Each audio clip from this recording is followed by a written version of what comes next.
Em nome do Pai, do Filho e do Espírito Santo. Amém. Então, continuando aí a Sociologia de Durkheim, Le Suicide, uma monografia exemplar. Então, nós queremos agora pensar nesse itinerário. Então, primeiro ele trabalhou a solidariedade, como nós vimos, foi a primeira obra dele, que depois aí na próxima aula a gente vai comentar mais profundamente. Dessa obra ele retirou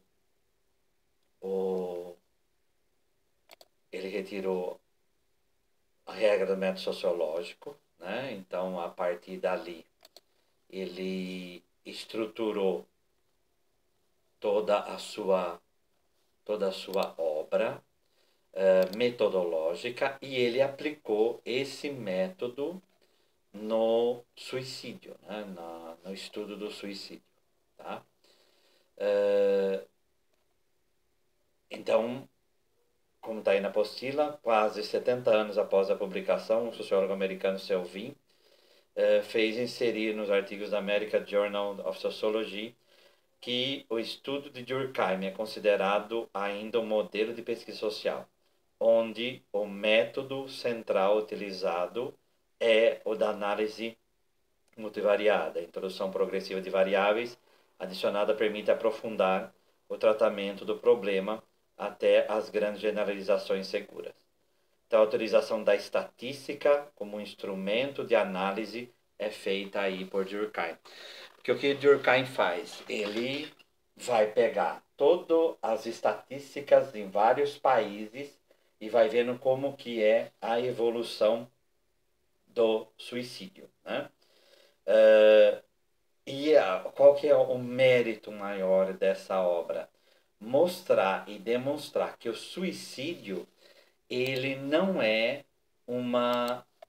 tem somente um viés psicológico, mas o suicídio também tem um viés verdadeiramente sociológico, né? Sociológico. Então, aí dá para trabalhar esse suicídio desta maneira, né? Desta maneira. Mas foi então a descoberta americana de lei do suicídio que veio colocar definitivamente essa obra no rol dos grandes clássicos imperecíveis e sempre modernos, após a tradução inglesa feita em 1951 por Spalding e Simpsons, com a introdução assinalada pelo último, algumas valorizações específicas devem ser citadas. Então, Merton apresenta como um dos melhores exemplos que veio a ser a teoria de meio alcance, uma generalização segura à base de dados empíricos tratados com precisão e segurança, porque essa é a missão do sociólogo. Então, ele vai pegar a partir ali da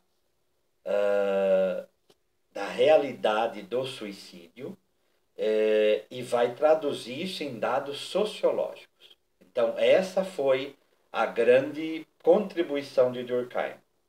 Rosenberg vai dizer: Durkheim pôs em prática a generalização descritiva do tipo replicação, que envolve diferentes populações para análise comparativa de um fenômeno.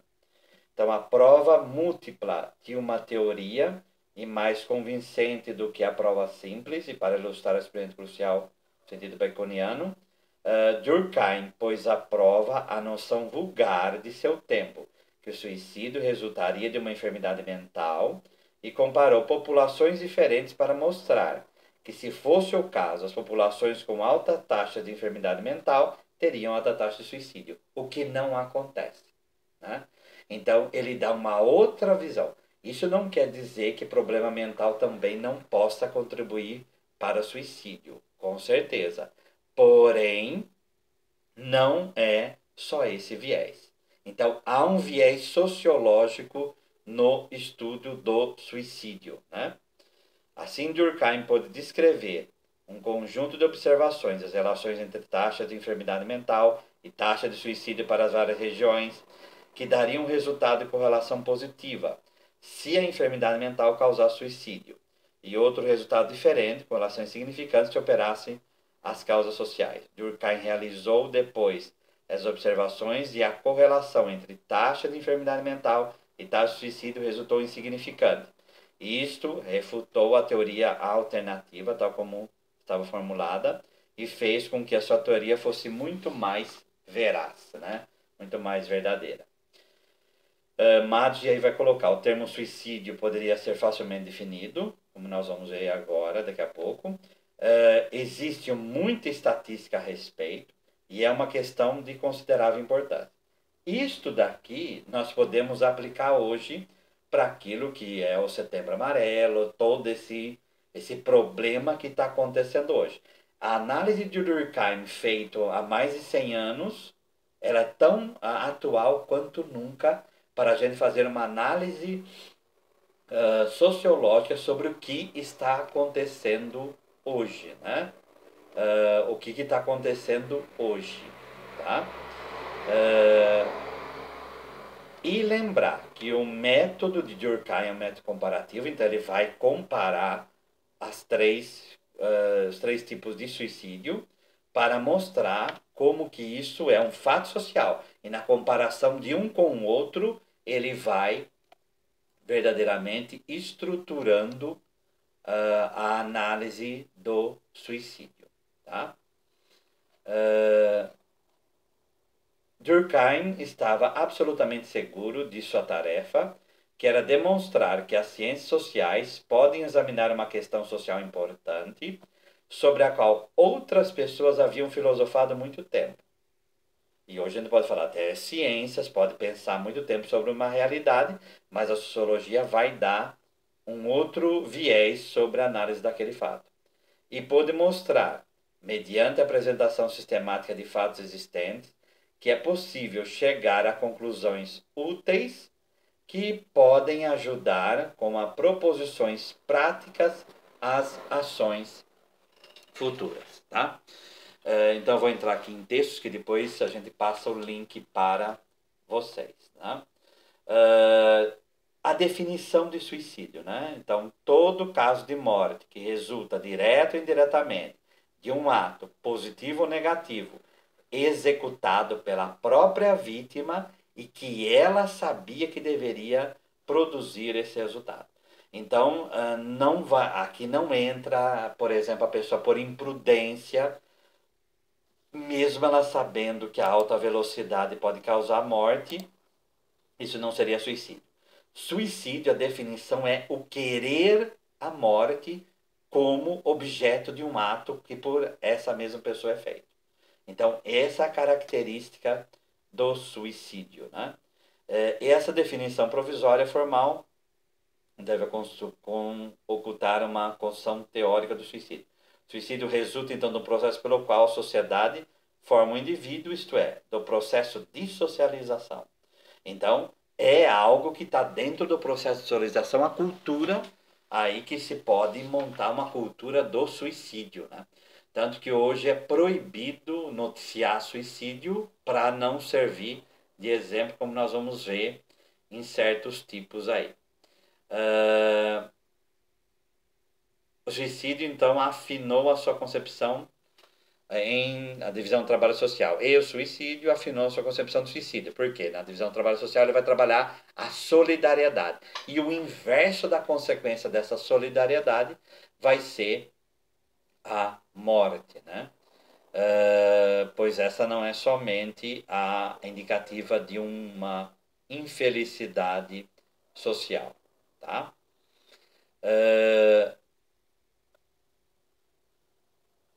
Então ele vai trabalhar essa coisa da regulação social, a deficiência no processo, quando há excesso da regulação social, aí vem o suicídio por fatalismo, quando há falta de regulação social, a anomia, anomos, falta de lei, integração social, quando há excesso de integração social, vai acontecer o suicídio altruísta.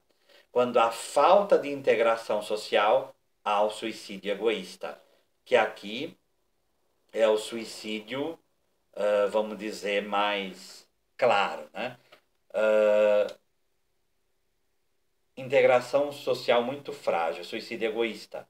A sociedade não pode se desintegrar sem que, na medida, o indivíduo seja desengajado da vida social, sem que seus próprios fins se tornem preponderantemente sobre os fins comuns, sem que a sua personalidade, em uma palavra, não tenda a se colocar acima da personalidade coletiva, tá? A individualização, a individuação demasiadamente acentuada, ela pode provocar esse suicídio que a gente chama de egoísta. E Durkheim vai afirmar o quê?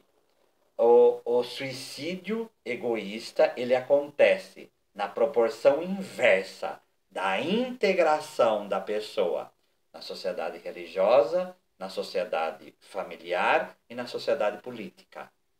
Então, na medida em que há esse isolamento da pessoa e ela deixa de se integrar na sociedade, ela se fecha e aí pode acontecer este suicídio chamado de egoísta.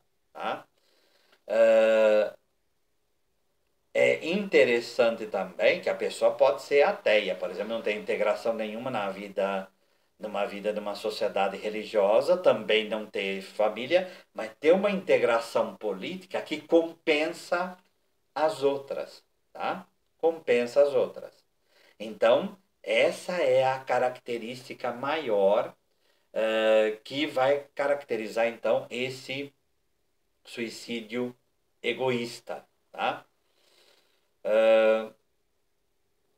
Assim, segundo ele, o protestantismo desenvolve um estado de individualismo religioso, tanto no nível da crença, o protestante é autor da sua crença, quanto no plano institucional, menor hierarquização, o que lhe permite enunciar a conclusão de que a superioridade do protestantismo, do ponto de vista do suicídio, provém do fato de se tratar de uma igreja menos fortemente integrada do que a Igreja Católica. Ao mesmo tempo, a situação do judaísmo encontra-se explicada. Com efeito, a reprovação com que o cristianismo os perseguiu durante tanto tempo criou entre os judeus sentimentos de solidariedade de uma energia particular. Então, desde o gueto, né, essa integração que é feita evita o suicídio. O protestantismo, como ele trabalha muito mais a dimensão do individual, então há uma proporção maior de suicidas dentro do campo protestante. Então isso daí é o Durkheim que afirma. Tá? Então essa é uma perspectiva sociológica para estudar o suicídio egoísta. Então a conclusão geral que depreende, portanto, é que a sociedade religiosa protege os indivíduos contra o suicídio, não por razões de doutrina, não pelo conteúdo de seu ensinamento, mas porque ela reúne os fiéis em grupo social. Então, a integração social que a religião proporciona evita suicídio. Evita suicídio, tá? Mas tem católico que se suicida, há religioso que suicida, mesmo com a proibição, mas porque a integração não foi feita, tá? A integração não foi realizada. Então, essa integração religiosa previne, vamos colocar assim, o suicídio, mas também tem a integração familiar. Durkheim emprega o mesmo procedimento de investigação sobre o domínio que lhe é particular, caro. Marcel Mauss relata que o seu tio, que é Durkheim, estava ansioso sobre este tema e que desejava, como também a relação amoral, dedicar-lhe um estudo específico. 4 regularidades sobressaem do estudo estatístico, simplificando, para cada classe de ideia, os indivíduos casados beneficiam-se de um coeficiente de preservação em relação aos celibatários. Contudo, há uma particularidade no caso dos homens casados com menos de 20 anos, cuja taxa de suicídio é superior àqueles que são celibatários que se encontram na mesma faixa de idade, por causa das exigências, né? O casamento, em geral, protege mais os homens que as mulheres, porque a mulher é muito mais gregária, a mulher é muito mais comunitária do que o homem. Então, o homem, dentro do matrimônio, ele consegue se ser mais protegido. Os viúvos suicidam-se mais que os casados e menos que os celibatários. Por quê? Porque a experiência de vida faz com que ele não tenha a integração que o casado tem.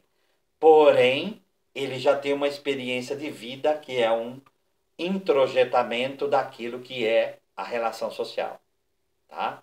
Então, por isso, então, a análise estatística que ele faz proporciona essa maior compreensão, tá? Nós diremos, aí diz Durkheim, portanto, que a sociedade doméstica, assim como a sociedade religiosa, constitui um poderoso obstáculo contra o suicídio. Essa proteção é tanto mais completa quanto mais densa, isto é, quanto maior é o número de seus elementos. Quanto mais se trabalha a relação das pessoas no geral, quanto mais pessoas há, quanto mais relacionamento há, menor é a taxa de suicídio, tá? Os efeitos protetores do grupo familiar têm uma certa inércia. Então, os filhos e as relações sociais que eles implicam não desaparecem com o falecimento de um cônjuge. Para os viúvos e as viúvas, o que explica é que as últimas se matem, certamente mais que os esposos, mas menos que as celibatárias, de todas as classes e idades consideradas. Tá? Parece que Durkheim, na problemática, seja ameaçado uma vez, não há razão de crer que o processo de integração funcione seletivamente. Se a integração do grupo protege, então ela deve proteger todo mundo, tanto mulheres quanto homens, e os homens com menos de 20 anos e também os mais velhos. A solução virá numa teoria da regulação. Então nós vimos, então tem a integração na sociedade religiosa, porque aí entra essa complexidade, não é? Às vezes a pessoa não tem uma integração plena familiar, porém ela tem uma integração plena na vida religiosa que vai suprir o que ela não teve ou ela não tem na integração familiar. Aquilo que o Catecismo da Igreja Católica vai dizer que a igreja é a família de todos, né? Então, muitas vezes a pessoa é celibatária, por isso que também estudo sobre mosteiros, vai mostrar a longevidade maior entre mosteiros, porém, eles são celibatários. Enquanto a vida celibatária no mundo, muitas vezes, é uma vida mais curta por causa exatamente disso. Então, essa vivência comum, ela protege mesmo sendo celibatário, porque dá aquela conotação de família, tá?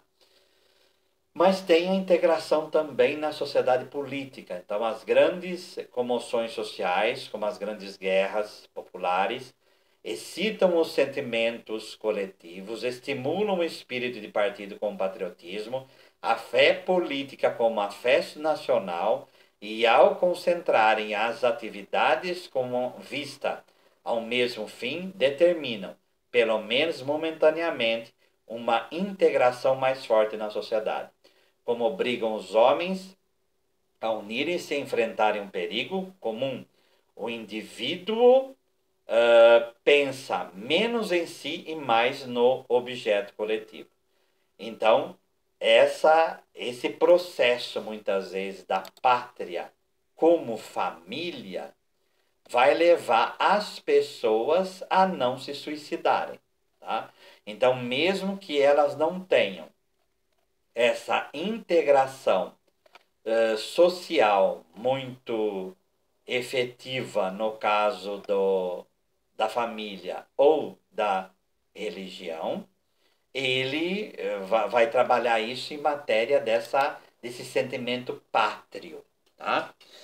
Então, o que acontece? O Durkheim vai trabalhar o que a gente chama de consciência, o que ele chama de consciência coletiva. Né? Então, nós temos uma consciência coletiva em nós.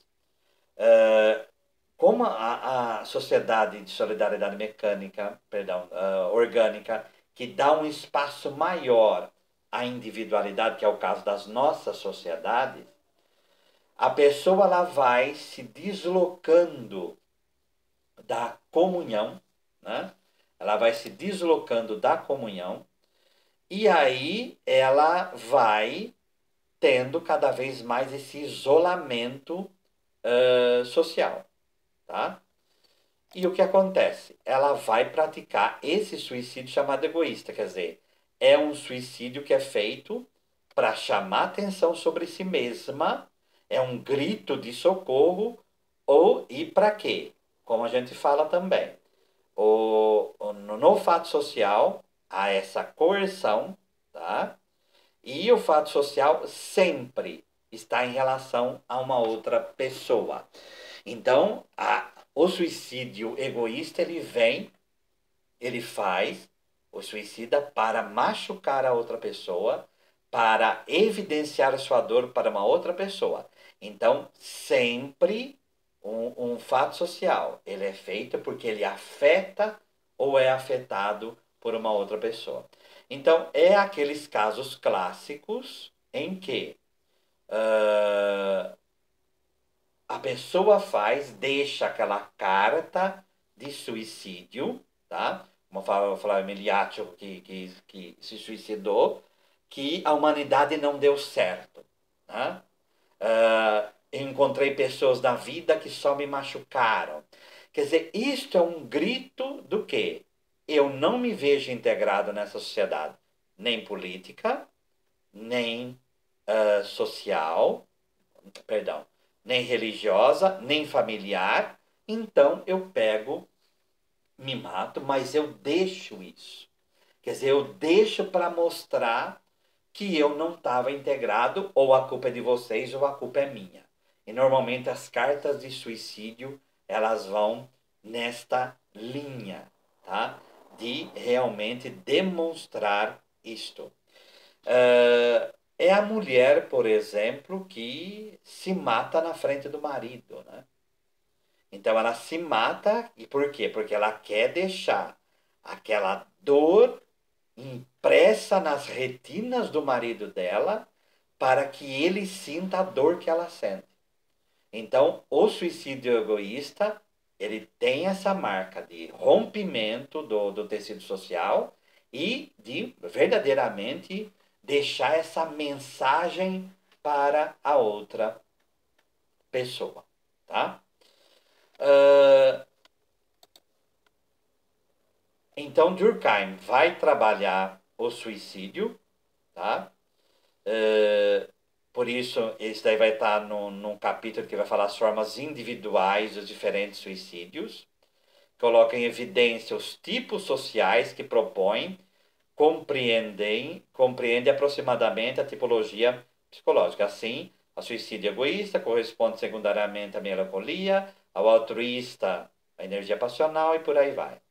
Porém, o viés não é psicológico, o viés é social.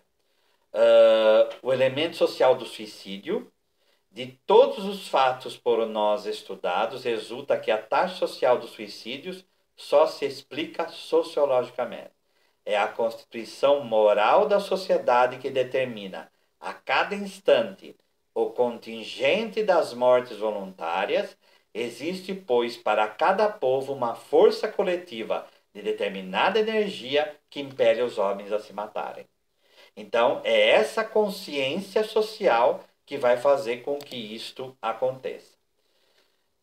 Enquanto o suicídio egoísta é essa que vai contra a integração social, então a pessoa se desintegra, ela rompe o tecido social e aí por isso ela se mata. O contrário é o suicídio altruísta, que é a integração social muito forte. Na ordem da vida, nada é bom sem limites. Se, como acabamos de ver, uma individuação excessiva conduz ao suicídio, uma individuação insuficiente produz os mesmos efeitos. Quer dizer, a pessoa ela não tem um processo de consciência pessoal, mas a consciência coletiva toma de tal forma a mente dela que ela e a própria sociedade se identificam, tá?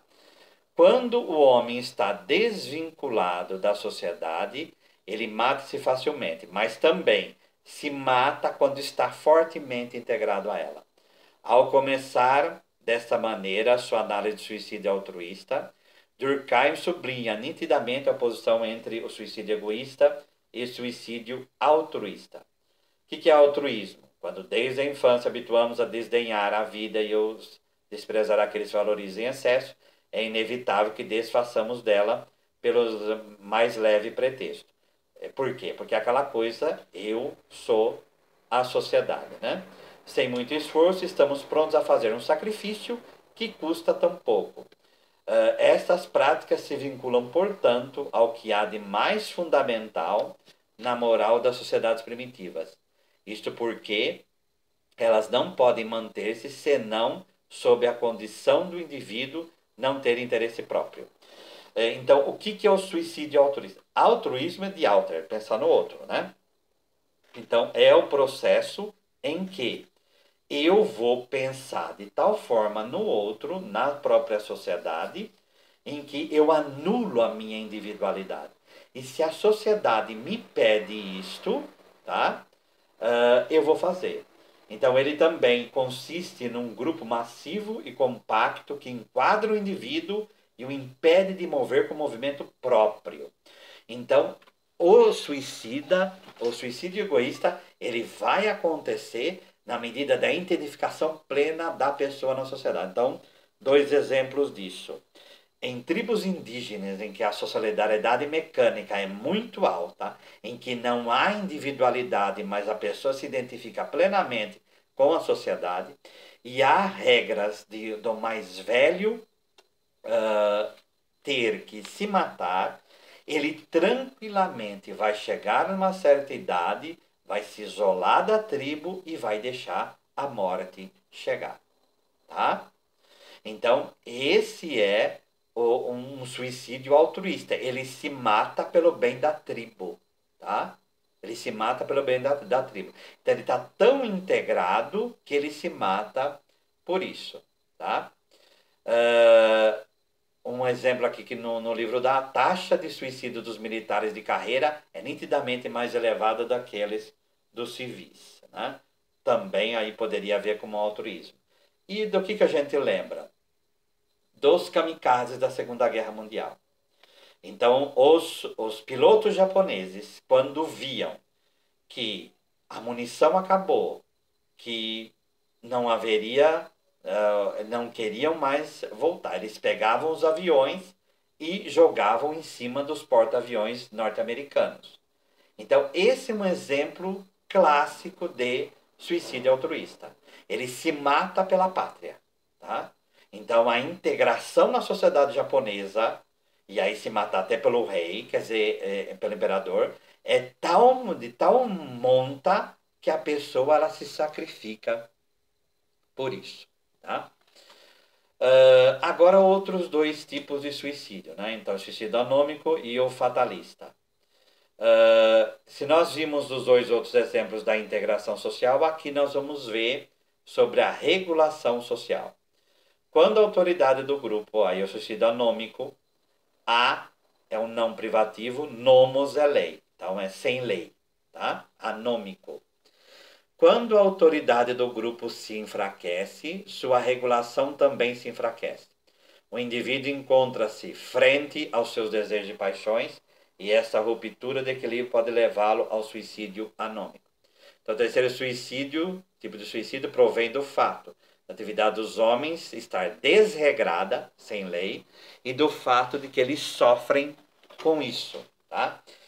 E aí vai dar o exemplo da anomia econômica. Então, a redução da força reguladora da sociedade em matéria econômica é marcada notadamente no curso das crises econômicas, tanto pela fase de prosperidade quanto da recessão.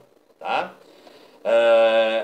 Então, a anomia, a divisão do trabalho social, não produz a solidariedade, pois as relações dos órgãos não estão regulamentadas. Então, essa aí vai causar este tipo de suicídio. Durkheim escreveu esse livro no final do século XIX. Mas em 1929 acontece um exemplo claro do que é o suicídio anômico, que é por falta de regulação econômica. Então, a crise de 1929, ela é caracterizada exatamente por isso, né? Ela é claramente caracterizada por isso. Então, os Estados Unidos ali ocupavam um, uma primazia em matéria econômica, a especulação financeira estava em alta, que era aquele tipo de pensamento liberal extremo, que é laissez-faire, laissez-passer, quer dizer, deixa o mercado agir, o mercado não precisa de regulação, ele pode agir por si mesmo. Aconteceu uma inflação do preço das ações, e ao acontecer essa inflação do preço das ações, o valor estava completamente irreal, até que chegou um dia que essa irrealidade veio à tona. E aí, uma quebradeira de empresas sem fim. Ao acontecer isto, as pessoas entraram em desespero, pessoas pagavam nos hotéis em Nova York para alugar um quarto só para se jogar e se matar. Então aconteceram muitos suicídios exatamente por esse clima de anomia, esse clima de desregulação total em matéria econômica. As pessoas se sentem sem chão e aí acontece esse tipo de suicídio que a gente chama de anômico. Quer dizer, falta esse processo,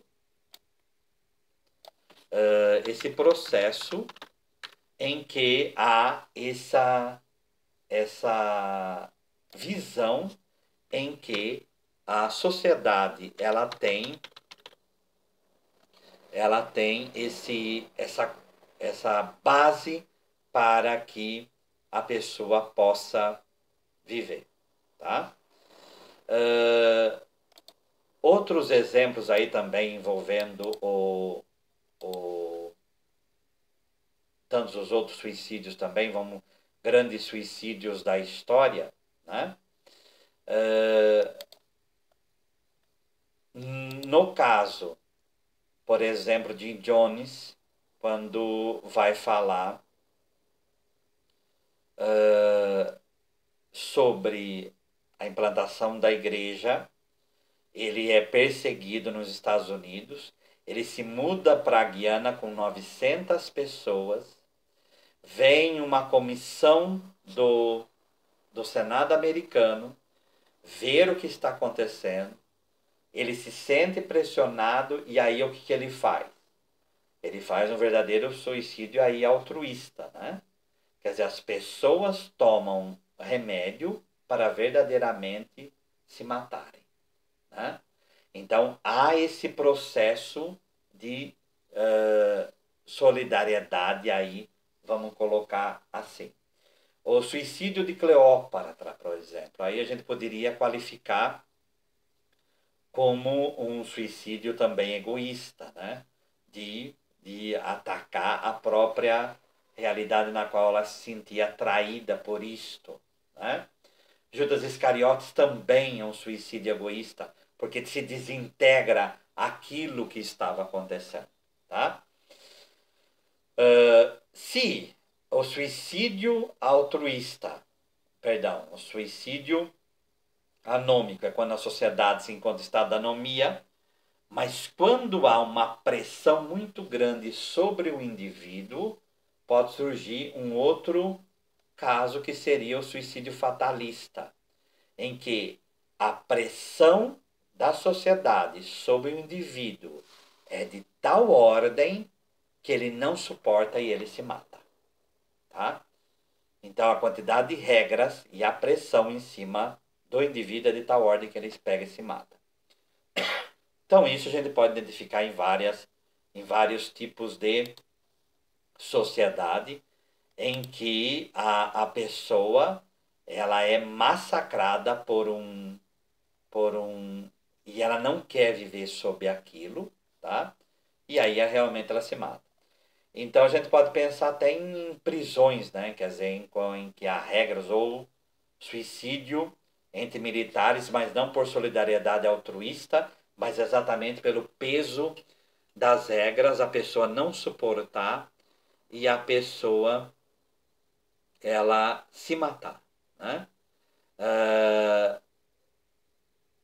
Esse processo, então, o indivíduo, então, ele está tão saturado de regras que ele não seria, tá?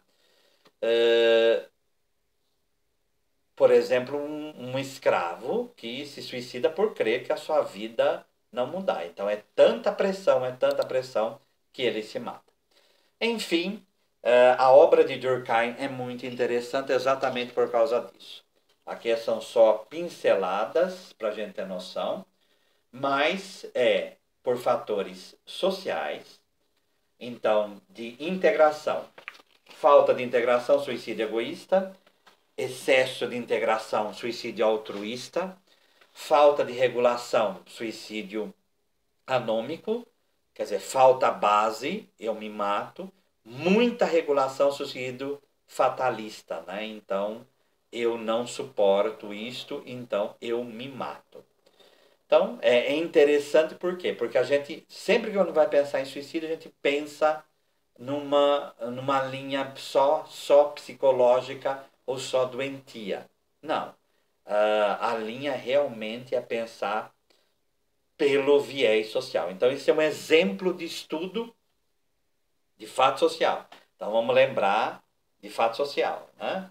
Então, o fato social, ele está no geral da sociedade. A sociedade toda a sociedade tem casos de suicídio. Coerção, então, repara, a coerção sobre o suicídio egoísta é uma, o altruísta é outra, o anômico é outra e o fatalista é outra. Mas os 4 tipos têm coerção. E coerção externa. Tá? Dá para trabalhar como coisa? Dá. Ele é uma realidade em si, independente das individualidades. Tá? Independente das individualidades, dá para trabalhar. O método é comparativo, que pela comparação você vai ter aí a conclusão do que é o suicídio. Né? Aí sobre o viés sociológico. O Senhor nos abençoe, nos livre de todo mal e nos conduz à vida eterna. Amém.